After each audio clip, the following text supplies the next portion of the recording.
बिस्मिल्लाहिर्रहमानिर्रहीम। अस्सलाम वालेकुम। लास्ट वीडियो में हमने केसी को जो एक्सप्रेशन में मतलब के कन्वर्ट करते हैं वो किया था। अब हम केसी के यूनिट पे बात करते हैं। केसी का यूनिट भी ड्राइव करना मतलब हमारे लिए इम्पॉर्टेंट होता है क्योंकि ये आगे जाके न्यूमेरिकल्स में हमारे लिए हेल्प आउट होगा। तो ज़रूरी था कि इसको जो है वो एक वीडियो में जो है वो शेयर कर लिया जाए। अच्छा जी, पहले हमारे पास केसी की अगर हम बात करें तो वही जो हमने लास्ट वीडियो में इसकी एक्सप्रेशन बनाना सीखा था, तो उसमें हमने किस तरह से इसके ऊपर काम किया था। ये फॉरवर्ड है और ये रिवर्स रिएक्शन है। मैं इसको डायरेक्ट बना रही हूँ। कैसे इज इक्वल्स टू मेरे पास किस तरह से मैंने पहले प्रोडक्ट को लिखा था, तो मैं CO को पहले लिख दूँगी और H2O की कंसनट्रेशन को पहले यहाँ मेंशन कर दूँगी, और इसके बाद CO2 मींस कार्बन डाइऑक्साइड और हाइड्रोजन गैस की कंसनट्रेशन को शो कर दूँगी। मैं बता चुकी थी कि ये जो हमारे पास गैस शो हो रही है इसको हमने यहाँ नहीं लिखना है। अच्छा, मैंने एक और बात यहाँ पे आपको दोबारा बता दूँ कि ये जो मेरे पास चीज़ है, ये ब्रैकेट जो मेरे पास बन रहा है, ये मुझे इसी तरह से बनाना, और ये मेरे पास ब्रैकेट जो है वो इसके बराबर होता है कि मोल्स पर DM³ ये जो मेरे पास पर DM³ लगा है ना, मैं इसको इस तरह भी लिख सकती हूँ कि मोल्स और DM³-3 करके भी, और मैं इसको ऐसे भी लिख सकती हूँ कि मोल्स DM³ की जगह हम यूनिट दूसरा चेंज कर सकते हैं, जैसे कि लीटर। अब ये बात याद रहे कि लीटर में ना -3 नहीं आएगा। लीटर मीन्स के एक जो लीटर होता है हमारे पास वो DM³ के बराबर आता है। सही है, ये यूनिट में फ़र्क इस तरह से आता है। ये वॉल्यूम के दोनों यूनिट्स हैं। ये जो मोल्स पर DM³ या मोल्स पर लीटर हमारे पास शो हो रहा होता है, तो ये हमें कंसनट्रेशन बता रहा होता है किसकी, मोलैरिटी की। ये हमारे पास बेसिकली मोलैरिटी शो हो रही है। तो हमारे पास क्या बात आती है कि हमारे पास यहाँ पे जो कार्बन मोनोऑक्साइड वाटर या कार्बन डाइऑक्साइड या हाइड्रोजन गैस है, इनकी मोलैरिटी क्या आ रही है। अब हमें निकालना है कि केसी का यूनिट हम कैसे निकालेंगे। तो यहाँ पे हमारे पास इस तरह से सपोज कर लें कि ये जो ब्रैकेट है, अब हम इस ब्रैकेट को नहीं लिख रहे हैं, अब हम इसके यूनिट्स को लिखेंगे। जब हम ये ब्रैकेट शो कर देते हैं, इसका मतलब है हमें ये अंडरस्टूड सी बात है कि ये यूनिट आ चुका है। अच्छा, अब हम लिखते हैं मोल्स और इसका जो यूनिट था DM³, इस तरह मैंने लिख दिया। सही है। अब मैं यहाँ पर भी ऐसे लिख दूँगी मोल्स और DM³। सही, दो की कंसनट्रेशन है, कार्बन मोनोऑक्साइड और वाटर, इन दोनों का यूनिट मैंने लिख दिया। अब कार्बन मोनोऑक्साइड के बाद हमारे पास दूसरी बात क्या आ रही है, कार्बन डाइऑक्साइड, तो मोल्स और DM³। सही है भाई। अब मोल्स और DM³ दोनों लिख दिए। अब देखिए, जो ऊपर चीज़ है वैसे ही, मतलब यहाँ पे कोई भी स्क्वायर या क्यूब या और कोई कोफिशिएंट नहीं आ रहा। यहाँ जो मतलब पावर है, तो ये इससे कैंसिल आउट हो जाएगा, ये इससे कैंसिल आउट हो जाएगा। जब कंसनट्रेशन सेम होंगी और कोई भी मतलब हमारे पास मोल्स शो नहीं होंगे, तो यहाँ पे केसी का कोई यूनिट नहीं होगा। तो यहाँ पे केसी का कोई यूनिट नहीं बचा, नो यूनिट। तो इस वाले मतलब हमारे पास इक्वेशन में केसी का कोई यूनिट नहीं बनता। लेकिन अब हम दूसरी इक्वेशन देखते हैं जिसमें केसी का यूनिट हमारे पास शो होगा। जैसे कि हमारे पास यहाँ पे नाइट्रोजन गैस है और हाइड्रोजन गैस है। अब इससे बन रही है अमोनिया गैस। अब हमारे पास जब हम इसकी केसी की डेरिवेशन लिखेंगे, जब हम इसकी केसी की एक्सप्रेशन लिखेंगे, तो हमारे पास किस तरह से आएगी। अब हम इसकी केसी के एक्सप्रेशन को यहाँ शो करते हैं। पहले तो जी भाई, पहले हम क्या लिखेंगे, इसकी प्रोडक्ट की वैल्यू लिखेंगे NH3, ये हमने लिखा, और ये 2 हमने यहाँ शो कर दिया। अब हम लिखेंगे इसके रिएक्टेंट को, जो रिवर्स रिएक्शन में नाइट्रोजन और हाइड्रोजन की कंसनट्रेशन को।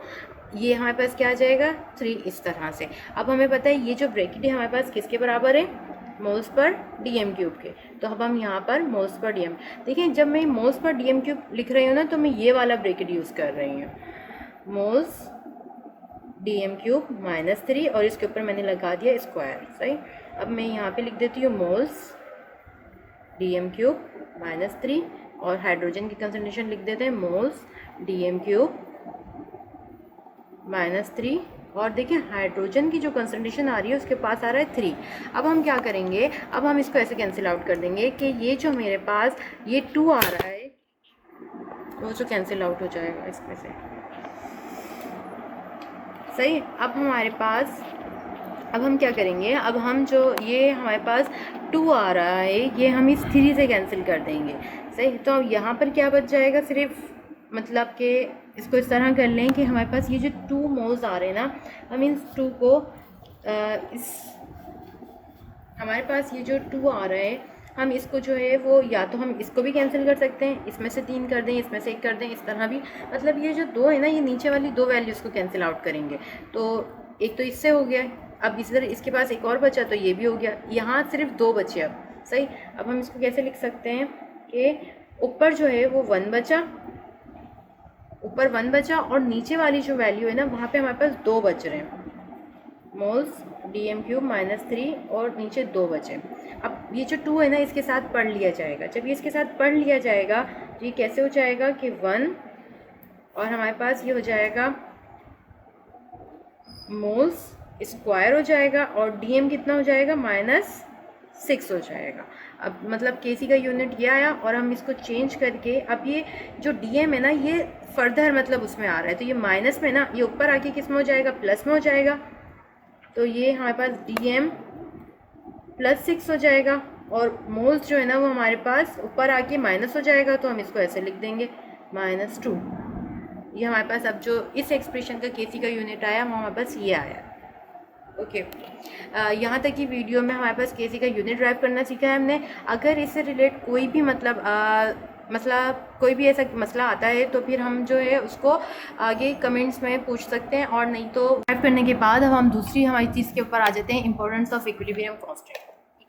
इंपॉर्टेंस ऑफ इक्विलिब्रियम कांस्टेंट मतलब ये जो हम इक्विलिब्रियम कांस्टेंट के ऊपर इतना ही बात कर रहे हैं और इस तरह से पढ़ रहे हैं, तो इसका इंपॉर्टेंस क्या होती है हमारे पास। जब हम इक्विलिब्रियम के ऊपर काम करते हैं, हम कोई भी केमिकल रिएक्शन पे काम करते हैं, तो इंडस्ट्रीज़ में जो इस तरह से इसको लेके चलते हैं, तो उसमें एक आता है कि जो हमारा इक्विलिब्रियम मेंटेन हो रहा है तो वो किस डायरेक्शन में जा रहा है। अभी तक हमने इसको Kc के ऊपर पढ़ा था, अब हमें Kc तो याद हो गया भाई, Kc जो है हमारे पास इक्विलिब्रियम कांस्टेंट है। अब हम एक नई चीज़ पे पढ़ते हैं QC।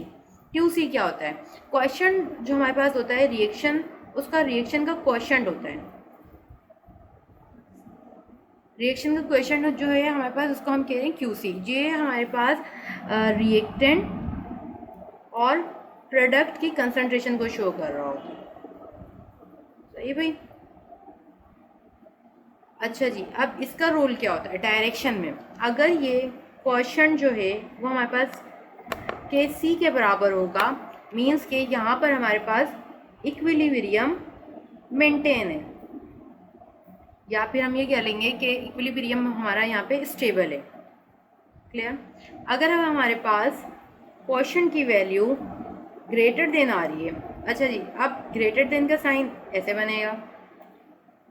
अब हम यहाँ पे जो छोटी छोटी चीज़ें होती हैं वो हमें थोड़ा याद रखनी होगी कि ग्रेटर देन का साइन हमारा कहाँ जाएगा और लेस देन का साइन हमारे पास किस तरह से आएगा। अगर हमारे पास क्वेश्चन में Kc की वैल्यू जो है हमारे पास छोटी आ रही है और Qc की वैल्यू ज़्यादा आ रही है, तो हमारा जो रिएक्शन है वो हमारा रिवर्स डायरेक्शन में जा रहा है। रिवर्स डायरेक्शन में जब जा रहा है तो हमारे पास ये वाली जो वैल्यूज़ हैं वो हमारी मतलब कि हम ये बोलेंगे कि हमारा जो केमिकल रिएक्शन का जो डायरेक्शन है वो किधर जा रहा है, वो हमारा रिवर्स डायरेक्शन में। अब हमारे पास बात करते हैं हम QC की वैल्यू जो है वो लेस देन आ रही है। ये लेस देन का सिंबल जो है ना वो ऐसे याद रख लीजिएगा, एक मतलब छोटी सी हिंट है कि ये L की तरह बन रहा है, तो ये लेस देन। सही? अब जब लेस देन याद रहेगा तो ग्रेटर देन तो ऑलवेज याद रहेगा कि अगर ये इस तरह लेस देन है तो ये ग्रेटर देन है। ये QC आ गया, अब हम KC शो कर देते हैं। अगर मेरा QC जो है वो छोटा आ रहा है और KC बड़ा आ रहा है तो मेरे पास ये जो रिएक्शन है ये फॉरवर्ड डायरेक्शन है। इसको मैं एक और दफ़ा बता दूं कि QC जो है वो मेरे पास बड़ा आ रहा है। हम अपनी जो एक लैंग्वेज होती है ना उसमें इस तरह भी करते हैं केमिस्ट्री के पॉइंट ऑफ व्यू से। अगर मैंने इस तरह एरो बनाई है ना तो इसका मतलब मेरे पास QC ज़्यादा आ रहा है और ये KC जो है ना वो मेरे पास कम आ रहा है। तो मेरा अगर Kc कम बन रहा है, इक्विलिब्रियम कांस्टेंट कम बन रहा है, तो मेरा रिवर्स डायरेक्शन जा रहा है। अगर मेरे पास QC जो है वो जो मेरे पास QC है वो कम बन रहा है और KC जो इक्विलिब्रियम कांस्टेंट वो ज़्यादा बन रहा है, तो मतलब मेरा रिएक्शन जो है वो फॉरवर्ड डायरेक्शन में जा रहा है। इससे रिलेट हमारे पास एक न्यूमेरिकल आएंगे, मीन्स कि हमें न्यूमेरिकल में ये डायरेक्शन जो है ना वो प्रिडिक्ट करना है। अब हमें ये डायरेक्शन जो है वो मतलब कि फाइंड आउट करना आना चाहिए, तो उसके लिए हेल्प आउट होती है Kc की वैल्यू। इसी तरह से जो हमारा एक्सटेंट ऑफ केमिकल रिएक्शन होता है, मतलब हमारा जो केमिकल रिएक्शन है वो कितना बन चुका है, जो हम प्रोडक्ट बना रहे हैं उसकी तादाद कितनी हो चुकी है, वो हमारे पास आता है एक्सटेंट ऑफ केमिकल रिएक्शन में। इसमें भी हम इसी तरह से बात करेंगे कि हमारे पास जो Kc की वैल्यू है वो कितनी आ रही है, किस हिसाब से आ रही है। अच्छा, Kc और QC का जो आपके पास बुक है ना उसमें भी यहाँ पर शो हुआ है कि जो आपका रिवर्स डायरेक्शन या फॉरवर्ड डायरेक्शन है। देखिए यहाँ पे हमने क्या कहा था, QC की जो वैल्यू है वो रिवर्स डायरेक्शन में ज़्यादा आएगी। तो देखो इन्होंने यहाँ पे जो न्यू बुक है उसमें ग्राफ बना के भी शो किया हुआ है कि रिवर्स डायरेक्शन में QC की वैल्यू ज़्यादा आ रही है, KC की कम आ रही है। इक्विलिब्रियम में दोनों की मेंटेन है, बराबर है। फॉरवर्ड डायरेक्शन में KC जो है वो ज़्यादा आ रहा है, QC हमारे पास कम आ रहा है। तो एक तरह से ये हेल्प आउट ग्राफ है जिसमें हमें आसान रहेगा। अब हम बात करते हैं हमारे पास KC की वैल्यू। KC की वैल्यू किस में काम आएगी? वैल्यू मतलब होता है कोई मीन्स कि हमारे पास न्यूमेरिकल वैल्यू शो हो रही है। यहाँ तक तो अभी हम रफली बात कर रहे थे कि भाई ज़्यादा है या कम है। जब हमारे पास कोई न्यूमेरिकल वैल्यू शो हो रही होती है तो हमें ये बताने में आसान होता है कि हमारा जो रिएक्शन है उसमें कितनी प्रोडक्ट हमें हासिल हो रही है। अगर मेरे पास KC की वैल्यू जो है वो बहुत ज़्यादा स्मॉल आ रही है, तीन बातें हम रखेंगे। अगर हमारे पास बहुत स्मॉल आ रही है, अगर हमारे पास KC की वैल्यू जो है वो बहुत ज़्यादा आ रही है, लार्ज है, और KC की वैल्यू जो है वो मॉडरेट है। मॉडरेट है मीन्स कि स्टेबल है, ना ज़्यादा कम है ना ज़्यादा है। अच्छा, KC की वैल्यू अगर हमारे पास स्मॉल आ रही है, जैसे कि सपोज़ कर लेते हैं कोई वैल्यू को 7.4 एक्सपोनेंट की पावर -30 मतलब कितनी ज़्यादा छोटी आ रही है और ये बहुत मतलब कम आ रही है। तो वही बात यहाँ पे जो हमने की थी कि KC की वैल्यू अगर कम होगी तो हमारा जो रिएक्शन है उसका डायरेक्शन कहाँ जा रहा है? रिवर्स में जा रहा है। हमारी KC इतनी बन ही नहीं रही है, हमारा इक्विलिब्रियम मेंटेन ही नहीं हो रहा, तो हमारा कहाँ जा रहा है रिएक्शन? रिवर्स डायरेक्शन में जा रहा है। अगर हमारे पास KC की वैल्यू मतलब ज़्यादा आ रही है और हमारे पास जैसे कि सपोज़ कर लें यहाँ पे KC की वैल्यू जो है हमारे पास आ रही है 47 समथिंग, एक्सपोनेंट की पावर 47 यहाँ पे प्लस में आ रहा है, तो मतलब हम क्या कहेंगे कि जो हमारा रिएक्शन है वो किस में जा रहा है? फॉरवर्ड डायरेक्शन में। सही, फॉरवर्ड डायरेक्शन में भी हमने यहाँ पे बात की थी, वही दोनों वाली बातों में क्लियर हो जाती है कि KC की वैल्यू ज़्यादा आएगी तो हमारा फॉरवर्ड डायरेक्शन है, तो यहाँ पर भी हमने बता दिया भाई ये फॉरवर्ड डायरेक्शन है। लेकिन बस इसमें क्या था कि ये यहाँ पे हम क्वेश्चन के साथ कंपेयर कर रहे थे, यहाँ पे हम सिर्फ वैल्यू के साथ कंपेयर कर रहे हैं। और KC की वैल्यू मतलब मॉडरेट है, जैसे कि इसमें कोई पावर वगैरह शो नहीं हो रही, जैसे 0.36 या फिर 4 या फिर समथिंग और हो सकती है, और एक ख़ास टेम्परेचर पे या इस तरह से, या फिर हम इसको ऐसे कर लें 1.2 इस तरह। तो ये मॉडरेट सी वैल्यू है, मीन्स कि यहाँ पे इक्विलिब्रियम मेंटेन हो रहा है, यहाँ पे इक्विलिब्रियम स्टेबल है। सही, तो हमारे पास ये वाली चीज़ आ रही है। ओके, यहाँ पे हमारी वीडियो का एंड हो गया। अल्लाह हाफिज़। हमारी वीडियो को लाइक और सब्सक्राइब ज़रूर कीजिएगा, और ये जो जितनी भी मतलब हमने यहाँ पे बात की है ये सब मैं PDF फॉर्म में बना के आपको डिस्क्रिप्शन में जो है वो सेंड कर दूँगी। ओके, अल्लाह हाफिज़।